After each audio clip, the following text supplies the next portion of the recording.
As a child, you don't come forward with those kind of allegations or those kinds of problems. You kind of hide them.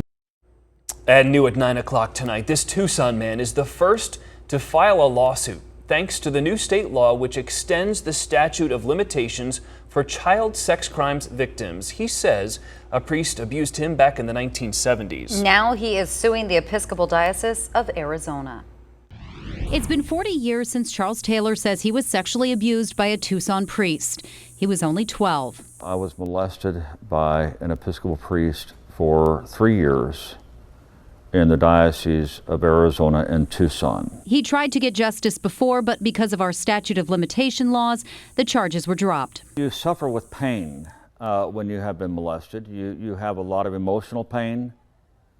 Sometimes people even suffer physical pain. When I watched his press conference yesterday, I mean, I agree with 95% of what he's saying.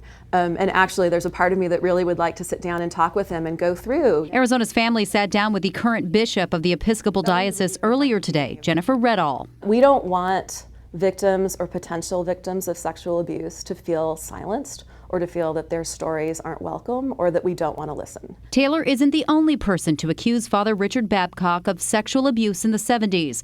Babcock resigned and before his death admitted to hurting 2 other boys. He confessed to that. In May, Arizona lawmakers passed a new law opening the window for all victims, no matter how old the allegations, giving them until December 2020 to sue.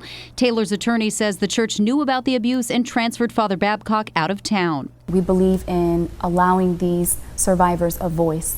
I feel that Charlie's case is very strong. Bishop Redall says that transfer happened before any allegations. She says they are eager to hear from any victims, and they have new policies in place nationwide to contact law enforcement immediately and train everyone in their churches. In the current form, what it does is it covers both how to have a safe program, in terms of, making sure that adults and children are never one-on-one, and that there's always 2 adults with groups of children so that there's not an opportunity for abuse. The bishop says they are investigating the allegations. Taylor says he'll do whatever it takes to get the resources to help other potential victims. Church, wake up.